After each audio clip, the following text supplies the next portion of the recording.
The Burrows of Berea is a conversational podcast.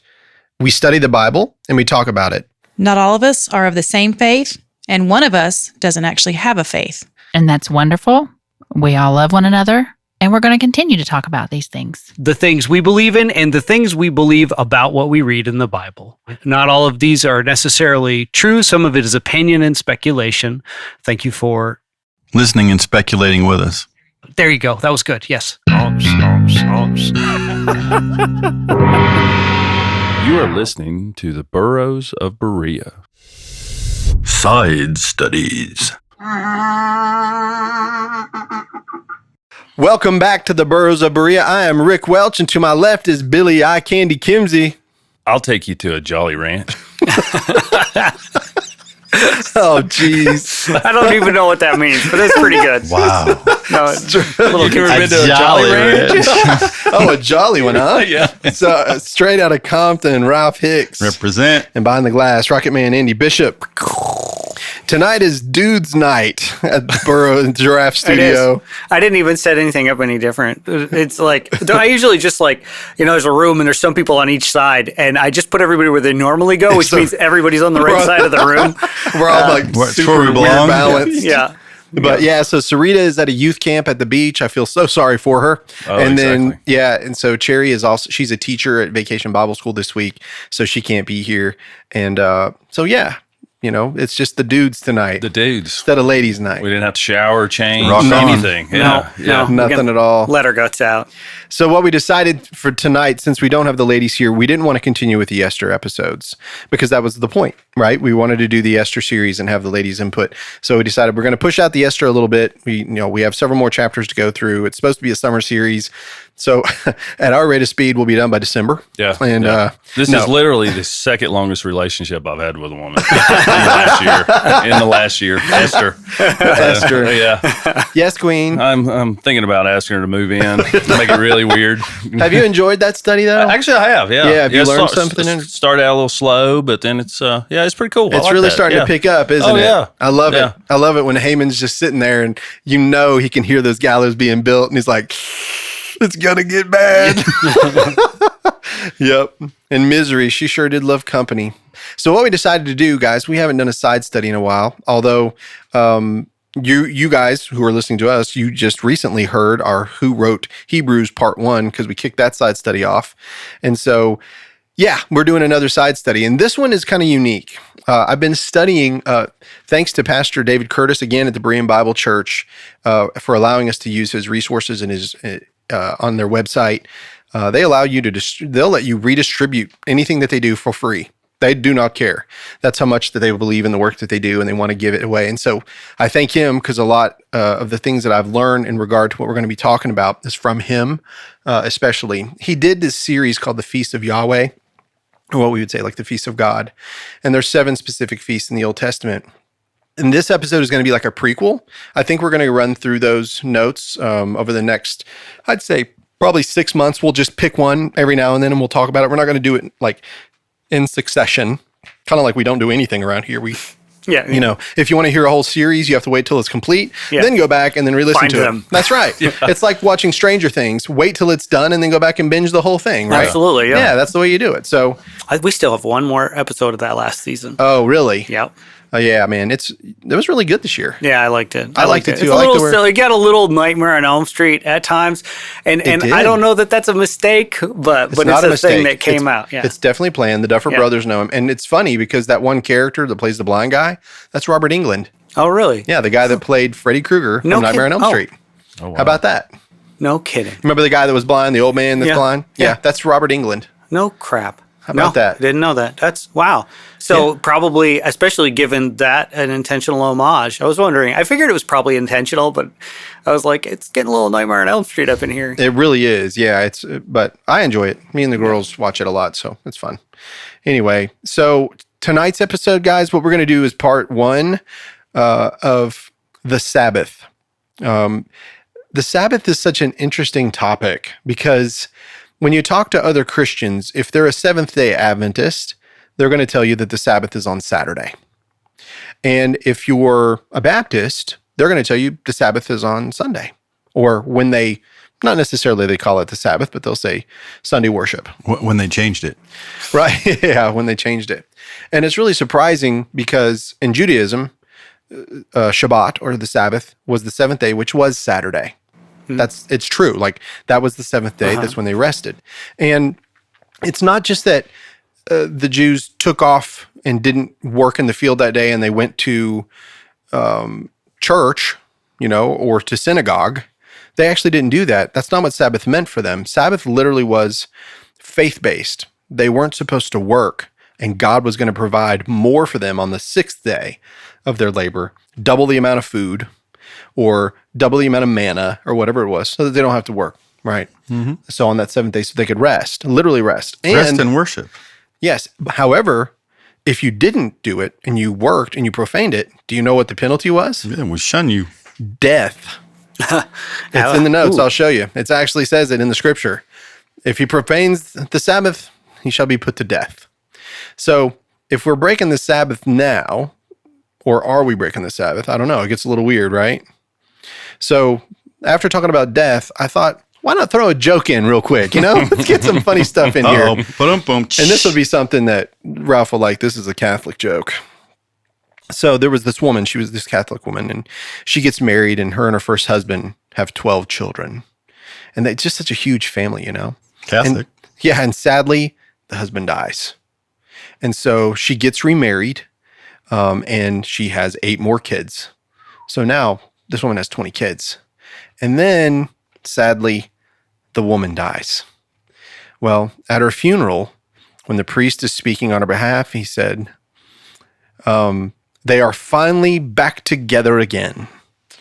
And the sister asked afterwards, she said, you said they were back together again. Did you mean the first husband or the second husband? He said, no, ma'am, I meant her legs. Rick. Wow. I really didn't see that one I coming. wouldn't admit that me neither. And he called me out and saying it was Catholic. I'm not sure where that train came. Well, let's just be real. There was a lot of that going on, right? Am I wrong? The bottom line. The Catholic, the thing about Catholics. Andrew Dice Welch. Right? A little bit. I can't help it. Sorry about that being dirty. What's that song from The Meaning of Life about the Catholic family? I don't know. I just know Catholic Girls by Frank Zappa. That's the only song I know. You know that one? Or the Kentucky Fried Movie. No, I don't. You don't know Catholic Girls by Frank Zappa? No, I do not. It's off of Joe's Garage. Don't listen to it. May I recommend? You know he's going to download it. Yeah. It's actually, Frank Zappa was an amazing musician. Let's just be real.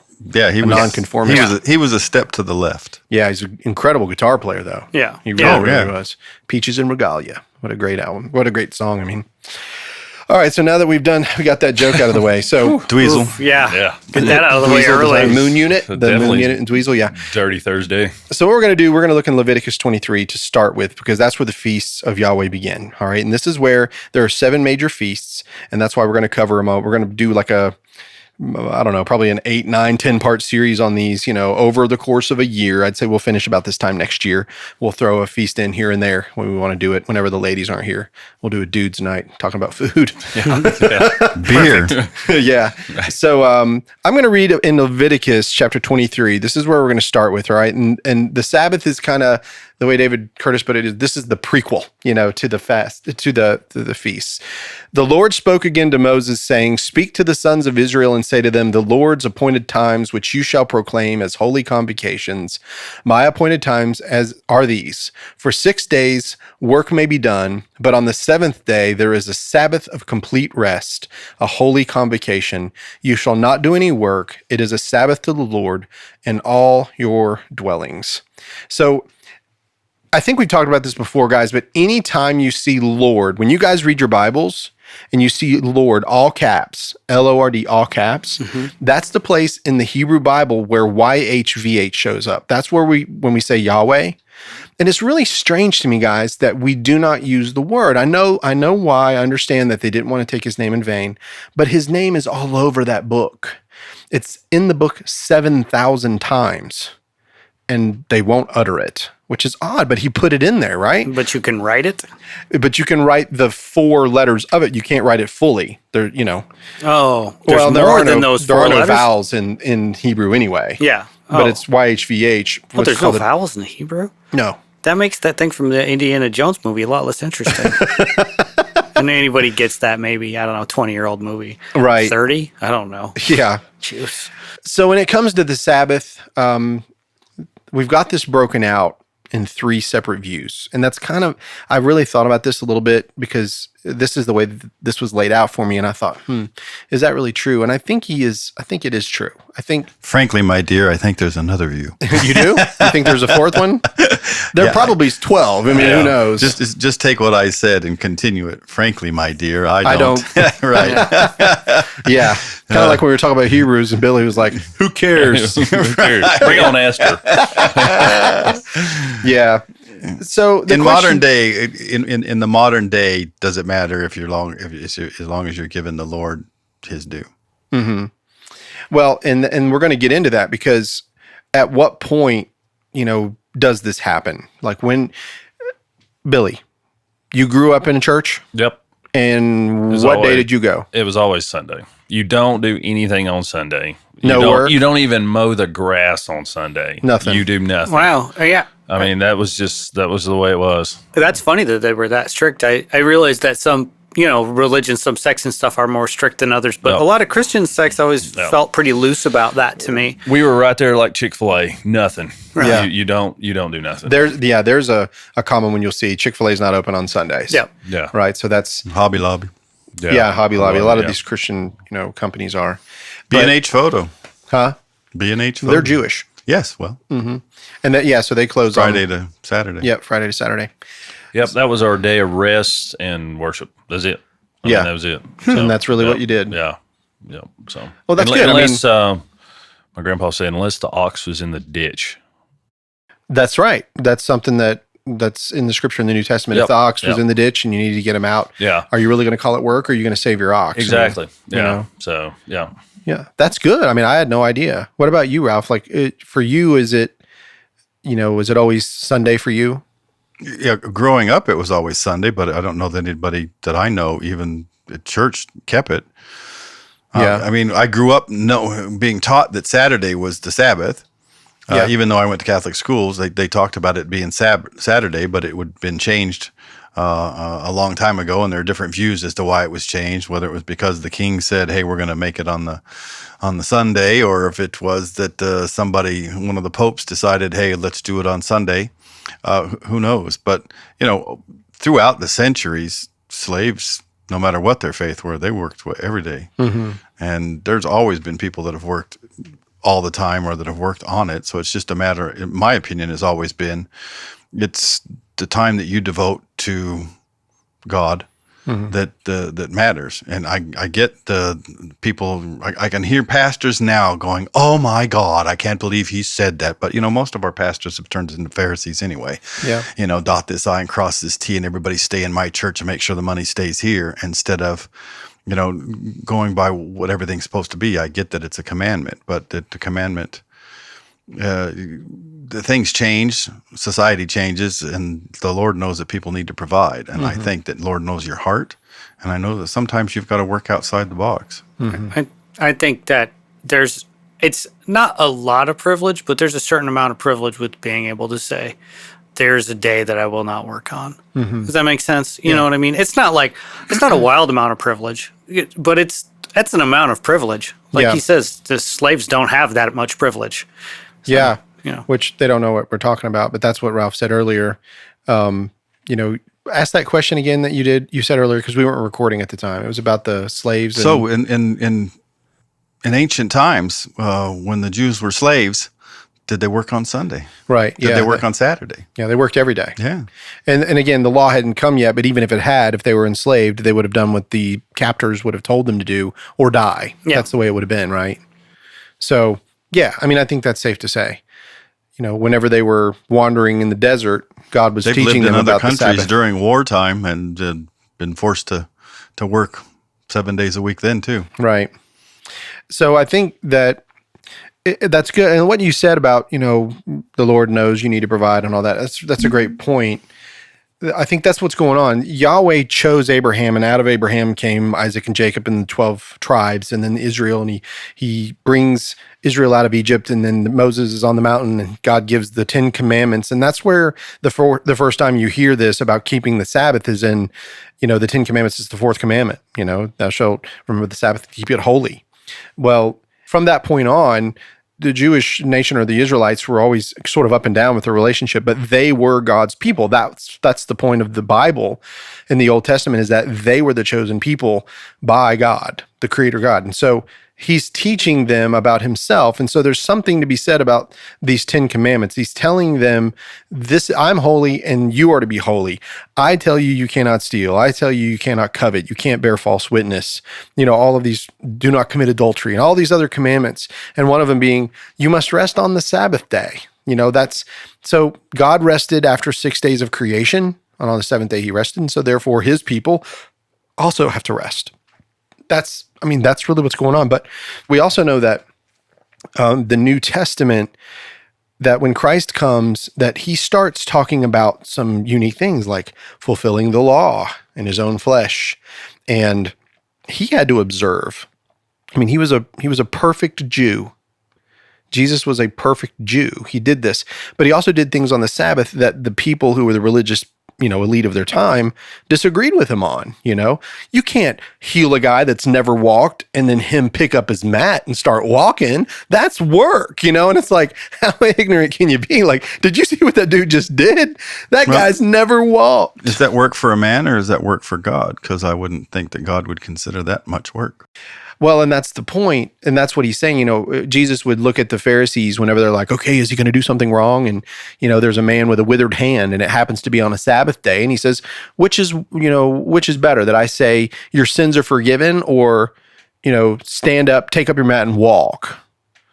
Right? Like, which is better? Well, I say your sins are forgiven and take up your mat and walk. So, there's something about Christ that sort of changes things.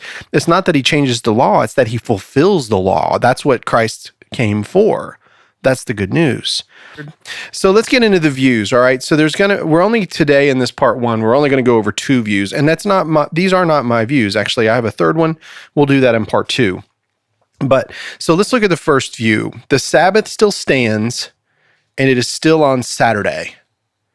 So the only ones that I believe, I don't know about all the religions, but I can definitely say that Judaism look at Sabbath as the holy day, but also the Seventh-day Adventists, right?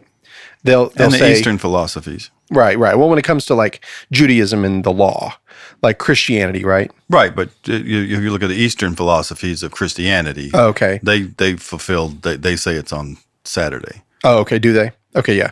So we know that the Seventh-day Adventists would say it. They would say that the 10 Commandments are unalterable. You can read this in Exodus 20, and then that day is to be a holy day. It's a true weekly Sabbath for God. If you don't do it, you're not observing it. You're breaking it.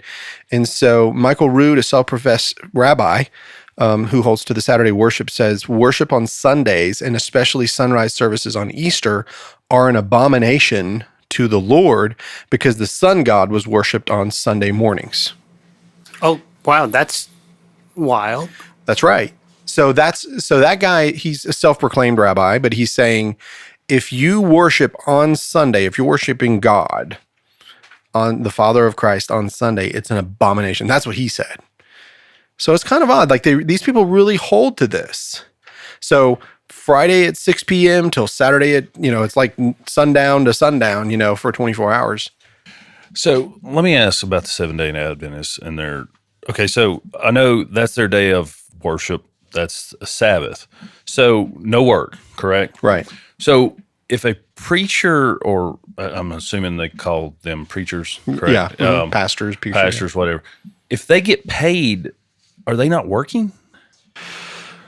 That is a good point. They don't get paid until Monday, but okay. So, no, that's a great point. I got to thinking, I was like, well, wait a minute. I mean, technically it's worshiping, but I mean, I remember my grandfather when he preached, he wasn't paid. Yeah. You know, he worked his 40, 50 hours driving a truck, and then he preached on whatever church, you know, he was welcome to or invited to or whatever. So I was just curious. I was like, is that why we got it bumped to Sunday? So we're not technically working, but then so 7-Day Adventists, they don't even like they don't do anything. Nothing. No restaurants. They don't. No cooking, no Are they nothing. one of the ones that can't use electricity, or is that just like That's the the Amish. super? That's That's Okay. a Quaker. Well, no, I mean on Sunday. Isn't there? There's They some. don't use electricity at all. Any No, day. no, I know, but there are some. It might be just like the super Hasidic Jews or something. Oh, okay. That don't even use don't use electricity On and that stuff. day. Yeah, on I that don't day. know. Maybe. Yeah. I don't know. So I was just curious. I didn't. I mean, it's not working, but it is if you're getting paid. Right, sure. I guess. I mean, I don't. The I don't- New Testament, whenever Paul talks about that a laborer is worth his wage, but he also says that one who shares the gospel is also worthy of receiving his wage, but it's not seen the same way as work. It's because it's a spiritual type thing. There has to be a leader, of a group of people. There needs to be some sort of administration to be able to control that, to be able to make sure that everybody, everything's happening in order. Yeah, I don't know when it happened for the Catholics. I know in 321 AD, that's when Constantine enacted the first civil law regarding Sunday observance. But it referred to as a day of rest on the venerable day of the sun, which is where this this gentleman that you were talking to a minute ago was talking about it being an abomination. It started back then when Michael Rood says that's an abomination. That started with Emperor Constantine. Not sure when all of the different sects adopted it. I'm sure it's different for each one of them. So pre-Christian is that or? Well, no, Constantine was a Christian, actually. Okay. He Yeah, was 321 AD. So somebody had already moved it to the Sunday at that Well, point. the pagan worship was already going on. So by default, Rome was a pagan nation. Constantine was the first Christian emperor of the Roman Empire. And so what he does is he merges the church with the pagan worship and puts it together, and then claims that the Christian worship day will be on Sunday. So all of the pagans who are normally worshiping on Sunday, the Christians, they don't have to change. nope, they just kind of merge them together. And that's where, a lot of our customs and words and things like that happen today, come all the way back from then. Like it starts, So that was a good question, Billy. I mean, technically, yeah. I mean, I guess we could yell and scream at him like, you're getting paid, dude, on the Sabbath, but You're working. Anyway. yeah, I mean, it just, I don't know. When I was reading over the notes, I was like, wait a minute. if he's doing his job, he's doing all of his work during the week, and then he's just sharing with the fold on that Sunday, Okay, we'll give him that. Or sorry, Saturday. I mean, sorry. Well, I was an altar boy in the Catholic Church, and I got a job, and then they started working me on Sundays, and I asked the priest, hey, they want me to work on Sundays. He said, okay, just don't forget to worship God. Sure, yeah. So, good point. So, with that first view, it's that the Sabbath still stands. There are some Christians that believe, or some people that claim to be, whatever, that Saturday is still very much the Sabbath. Okay, and then there's another view, a view that probably you and I are more used to, Billy, because we're Southern North Carolinians, and this is the Southern Baptist Church or the Independent Baptist Church that we grew up in. They worship on Sundays, and a lot of them say the second view, which is that the Sabbath still stands, but it was changed to Sunday. And the reason why they say that is because there are some New Testament scriptures that talk about the Lord's Day, that they were breaking bread on the Lord's Day, and on the Lord's Day, it ends up being that the Lord's Day is the day that Jesus resurrected, which was on the first day of the week, Sunday. So that's where that comes from, right? So Adam Clark, in his commentary on 1 Corinthians 16, says this: it appears from the whole that the first day of the week, which is the Christian Sabbath, was the day on which their principal religious meetings were held in Corinth and the churches of Galatia, and consequently in all other places where Christianity had prevailed. This is a strong argument for the keeping of the Christian Sabbath. And so it was really the Puritans who really locked in that because of what Christ did on the cross and because of the fulfillment of the law, that now when you read in the scriptures, you will see places, and I'll read one here in a minute in the book of Acts, where it talks about that they met on the first day of the week or on the Lord's day. Or John talks about in the Revelation, I was in the Spirit on the Lord's day. They call it the Lord's day. You would think, well, does that mean Sabbath? Because that's the Lord's day. Well, that was the day of rest. The Lord's day was his resurrection day, the Sunday, the first day of the week. So, it was, anyway, so the scriptures that are used to support that Sunday Sabbath thought is in Acts 20:7. And here's what it says. And on the first day of the week, when we were gathered together to break bread, Paul began talking to them, intending to depart the next day, and he prolonged his message until midnight. So because it says that they broke bread on the first day of the week, and then Paul's actually speaking to somebody, it sounds like a church service, right? It's like a Sunday night church service. That's what it sounds like. Or a podcast. Or a Tuesday night, Thursday night, whatever podcast time you want. Yeah. What day is it? Yeah. So, but interesting enough, if you go to Acts chapter 2, verse 46, it actually says that the early church broke bread daily. It wasn't just the first day of the week. It was a common thing that they did back then. They actually broke bread every single day. They got together, So, yeah, I mean, it's hard to... There's not enough scripture evidence, truthfully, to say that Sunday was the day. Like that, it just says that they did things on Sunday. But Paul used to go into the synagogues, and Paul used to also... he would observe the Sabbath at certain times when he was with certain Jews, right? Like he was still Jewish. The temple worship was still going on. Yes, Christ had died, but the law, and the prophets and all that, all of those Old Testament prophecies had not been fully consummated or fulfilled. So they were still in temple worship at the time. So these Jewish Christians, that would have been difficult to do for them to switch from the Saturday, which was the common Sabbath of the law, to all of a sudden, we're just going to switch days. We're going to do Sunday now. Yeah. And people don't like change. No. Especially change like that. Yeah. Right. Change involving changing tradition. Yeah, that doesn't really happen super fast. Right. Yeah. So both of these views, whether you believe that the Sabbath is truly Saturday or if you think that it changed and it was truly on Sunday, here's the thing, though. If you're going to follow the law, if you're going to say, okay, we have to still abide by God's holy law that was written in the Old Testament, if you're going to follow that, then listen to what it says in Exodus 31:14. Therefore, you are to observe the Sabbath, for it is holy to you. Everyone who profanes it shall surely be put to death. For whoever does any work on it, that person shall be cut off from among his people. So the fact is, whatever you want to argue, if you want to go back to the Old Testament way of life, and you're going to hold to that law, if you profane it, then you should be put to death. But that it kind of goes back on itself immediately. Like How's that? Whoever works on it will be cut off from his people. So are we talking about the definition of profane needs to be sharpened for us, or are we being hyperbolic with put to death? The profaning of that is simply that you work on a Saturday. But then it's followed immediately by the phrase, if you work, then you'll be separated from your people, which is not... To be cut off means to death. Be killed. No, it is. Cut off from your people. In that context, cut off... In this context, cut off is the same when we did the study on the Messiah being cut off or chopped off or whatever, destroyed. Mm-hmm. Same word. Okay, so that does mean death. Why did they use the cut off? I think just like maybe a turn of phrase or something. How many people you think they actually killed for it, except for people that the rabbis and Pharisees were trying to get rid of? I think that's probably true. I think you'd have to. It's like one of those things, like you get pulled over because you're suspicious. Yeah. You know what I mean? Sure. Kind of thing. Yeah.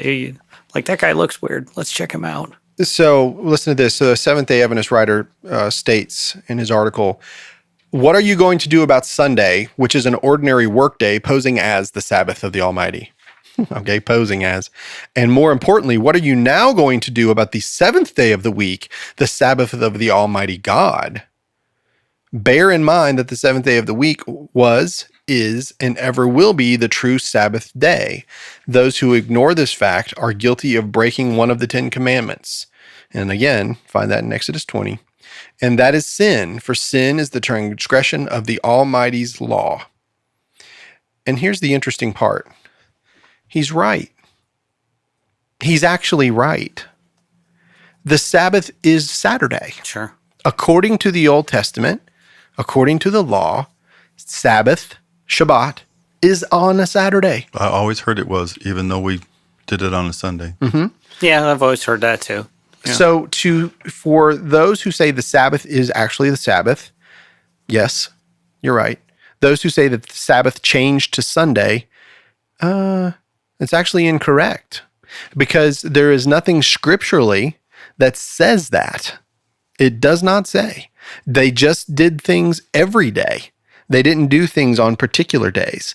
And even though they did some things on the first day of the week, it never says, and Jesus said to change this, and this is the way it's going to be. So the fact is, the Sabbath is truly Saturday if you're going to follow the law.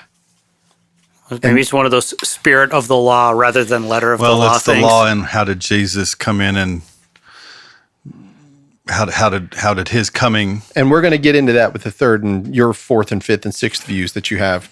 But so let's break it. I'm not making fun of him. I mean, he has other views. That's great. Yeah. No, that's absolutely. not the point. So if you violate the Sabbath according to the law, then you are literally breaking one of the 10 commandments. Period. That's true. Let's read it. Exodus 20, what I said, where we would find it. Remember the Sabbath day, verse 8. Remember the Sabbath day to keep it holy. 6 days you shall labor and do all your work. But the seventh day is a Sabbath of the Lord your God. In it you shall not do any work, you or your son or your daughter, your male or your female servant, or your cattle or your sojourner who stays with you.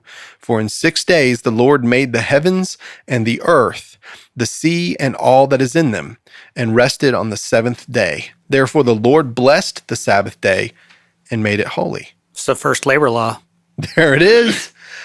That's so grateful. It was. That's exactly right. So if the 10 Commandments says to keep the Sabbath, then now the question is, are we bound by the 10 Commandments as Christians? So I'm going to ask a series of questions, okay? I would like you guys, obviously, Andy, you answer however you want, because you probably would say, I don't necessarily believe in that, but I don't mind the law, right? So here it is. Are Christians duty bound to have no other gods but Yahweh? Yeah. Yes? How about you, Ralph? Oh yeah, I read it all. I believe in all the 10 Commandments. That doesn't mean that I keep them all. I'm not asking if you keep them. I'm just asking if you're duty bound to them, I think we're duty bound to all of them. to all the 10 Commandments. Yes. Including the Sabbath. Yes. Okay. So, Andy, obviously the no gods before God, you can understand why sure. No, the God yeah, chose his seems- people, and that's what he's saying, right? Yeah. All right. So how about no idols or images today? Do you think that we're duty bound to that? Yeah. Okay, Ralph, are you just going to say yes to all of them? Yes. All right. Very good. Is that what you're going to do? Don't take God's name in vain. Yeah. Keep yeah. the Sabbath. I mean, yeah. It's There's pretty the good fourth little one. guideline there. Yeah. It sure is, right? So, honor your parents, no murder, no adultery, no stealing, no not bearing false lying. witness, no coveting. No. So you agree, like you say, that it's that as Christians, we are truly duty bound to the 10 Commandments, which Yeah, would include the Sabbath. That's pretty safe to say. And the Sabbath is on Saturday. Yep. So why are we going on Sunday? It says rest on Saturday. We can worship any day. So let's just rest on Saturday like God did, and then worship him on Sunday. I mean, Billy, you'd have made a good lawyer. Look at that. so, Bam. you know, I mean, I don't know. You know, all right. Yeah. You're not allowed to fish or hunt. Yeah, I mean, so like when we Well, if you go to restaurants, catch and release, that's not work. I was like, Yeah, right. I was You going got to that say, right. like, what if you enjoy fishing and hunting? When does it not work? but that I enjoy so killing. no police, no nurses, no doctors, no restaurants, nothing on Saturday, right? Well, yeah. I mean, according to the Old Testament law, the commandment, it's the Saturday, do not work. Yeah, no hospitals. Everything is shut down across the world. Yeah, but not ERs because that's kind of the mule ditch exception. Yeah, this is true. You know, there's mule I mean, mule ditch exceptions. I gotta to all have that, a Big yeah. Mac on Saturday. Yes. It's a day of rest. That is a mule Right. ditch I mean, exception. Yeah, exactly. So So All right, so let's ask you I'm sure you guys have heard this posed before, but so if you're going to try to follow the law, like that's what you're trying to do is to follow that law, and I get it, right? Do you feel like are you allowed to eat shrimp? No, I can't. I'm allergic. Okay, that's good for you. Yeah, bingo. How about you? I got Ralph? one. I don't have a problem with shrimp. You don't. How about you, Randy? Do you eat shrimp? Yeah, but I always regret it. It's like the smell follows you around for a little while afterwards. It feels like a sin. Andy, it's not the shrimp. Listen, I had a friend, every time she ate fried shrimp, I mean, it was like, okay, I got to go home now. I know that friend because I've heard this story before. It's so funny. What, to take a shower? No. That's how I feel about shrimp. Something. Oh, that too. See, no, mine's like, no, really, like Take a shower. Shower. shower. Because it has a shower vein down it, so it's got a. I just, yeah, So no, gross. they don't taste bad, but I'm always left with Yeah. the smell, which is not great to me, and it's Right. a little hard to wash off. I don't like the little ones. I like the big ones. I like Dwight on The Office. He's at like a dinner party, and this lady's got like this giant jumbo shrimp, and she's about to eat it, and he says, "You see that black line on the back of your ship? That's feces." Yeah, I devein mine. Thank you. Yeah, Shoo. that's funny. Well, let's read Leviticus chapter 11, verse 9 and 10, and let's see what it says. These you may eat, whatever it is in the water. All that have fins and scales, those in the water, in the seas, or in the rivers, you may eat. But whatever it is in the seas and in the rivers that do not have fins and scales, among all the teeming life of the water, and among all the living creatures that are in the water, they are detestable things to you. I think a shrimp has a fin. No, That's not a fin. That's lobster. fin, Tail. that fin flat thing at the it's end. a tail. Yeah, Lobster, crab. pretty much anything like Yeah, that. yeah. Yeah. Other Sea than they're insects. big. Bottom feeders, they eat poop. Sea insects. Yeah. Sea insects. Possum. That's what a lobster is. It's a giant sea insect. Right. Possum of the sea. So listen, Americans, if you're eating shrimp and you're trying to keep the law, if you are believing that you're trying to keep the law, Are you going to hell now? If you're eating shrimp on Very Saturday, southern. you know, the devil's coming. Yeah. So- listen to what James says in James chapter 2, verse 10. He says, "For whoever keeps the whole law and yet stumbles in one point, he has become guilty of all." If you stumble in one point, you're guilty of all. So Rough. I'd say name one person that doesn't in their mind sin at least once a day. Jesus, And there it is. the one, There you go. the only. That's right. And that's why by grace I am saved. That's right. And for all you out there that are sinners too, we are all saved by the grace of Jesus. That's right. So the old So does that mean we don't pay the Ten Commandments no attention?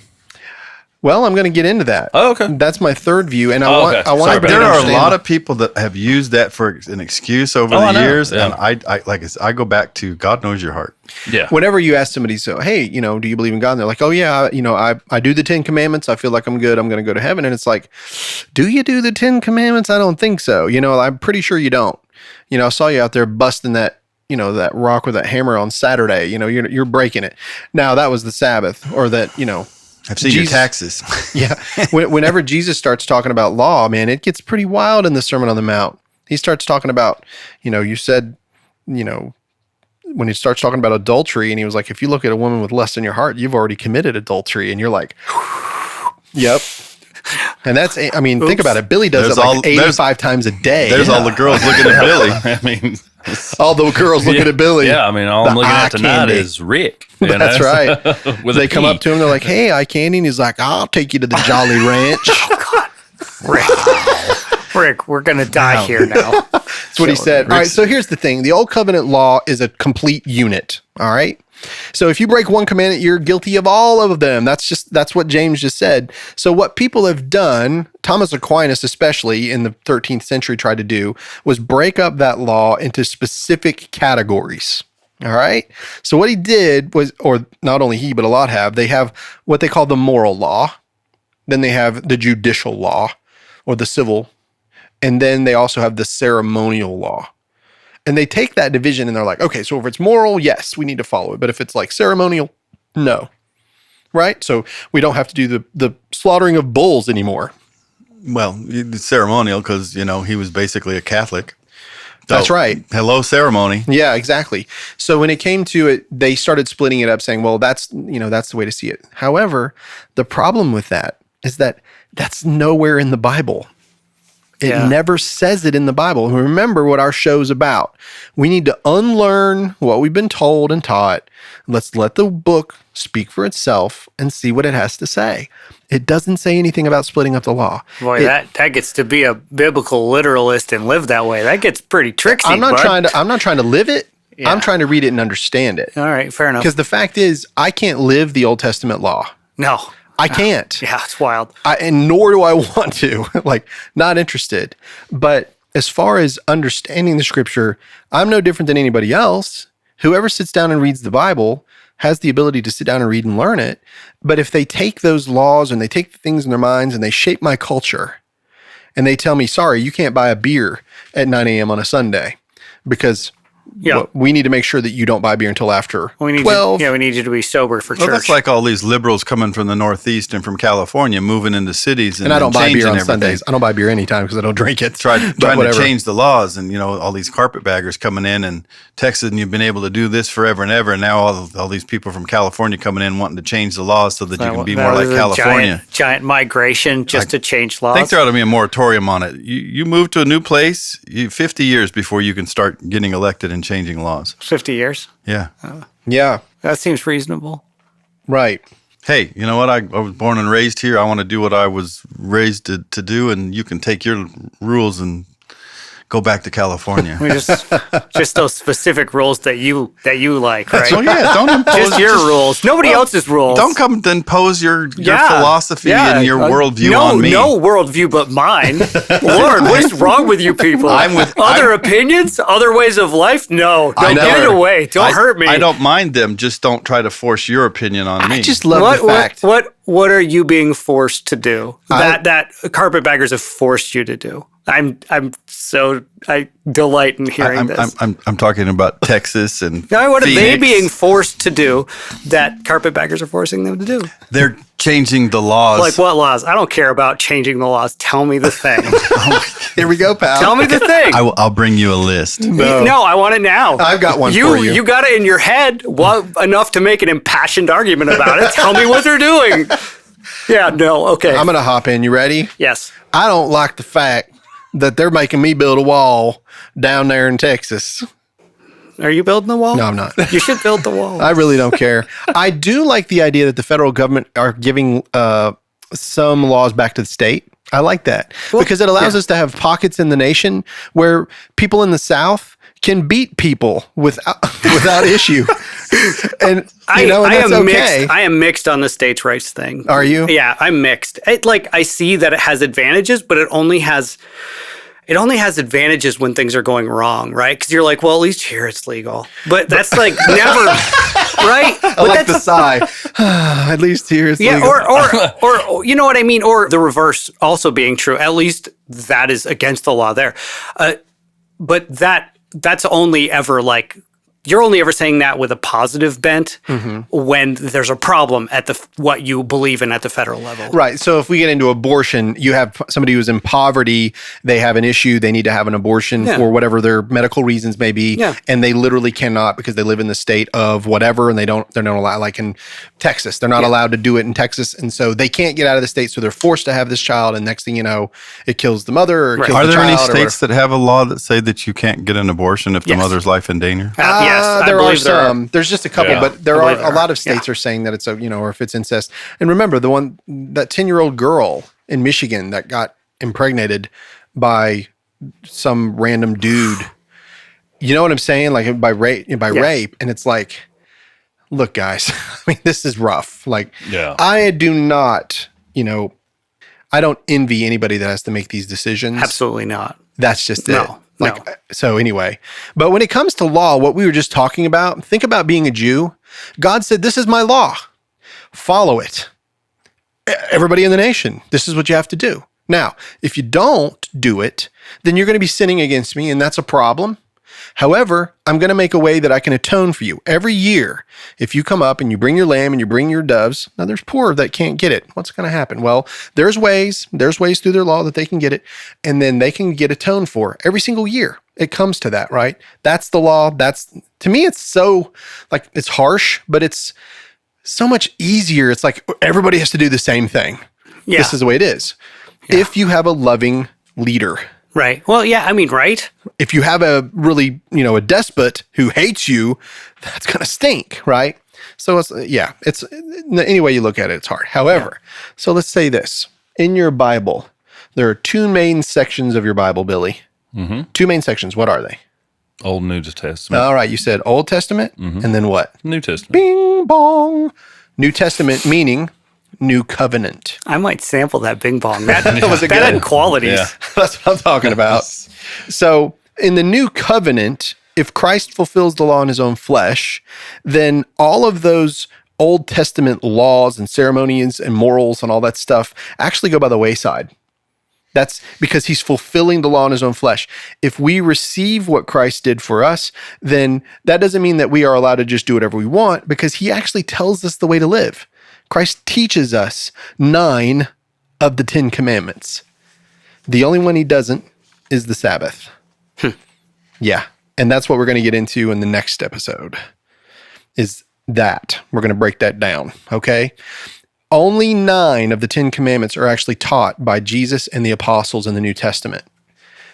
The 10th one. That's wildly interesting. And the 10th Yeah. one that wasn't was the Sabbath. And there's a very specific reason why. And it's incredible. And so tune in next time on the Burrows of Berea. Quality cliffhanger. Yeah. Do you like that? So anyway, yeah, guys. So I hope you enjoyed this episode. And if you will, look us up on Patreon. So I figured this out. A lot of people are like, how do I find you? You're right. It's kind of a pain to find. So go to www.patreon.com/the Burrows of Berea. And you will see some people are giving now, which is pretty cool. Great. Thank you very much. Amazing. I'm putting out our notes ahead of time, like a week ahead of time. Those people that are paying, Oh, not that's really cool. paying. Yeah, so I'm giving the notes 1 week ahead. If you want to read up on the notes before we have the episode, then when you're riding down the road, you don't have to read the notes. You can kind of remember what you read, which is kind of cool. And so, I mean, you're not paying for it, but we're just adding extra content. It's nice to double digest if you're actually trying to learn. If you want. Yeah. Yeah. And that's just it. And Billy also, I want to do a special episode where we do a Q&A. I've got a lot of questions that have come in.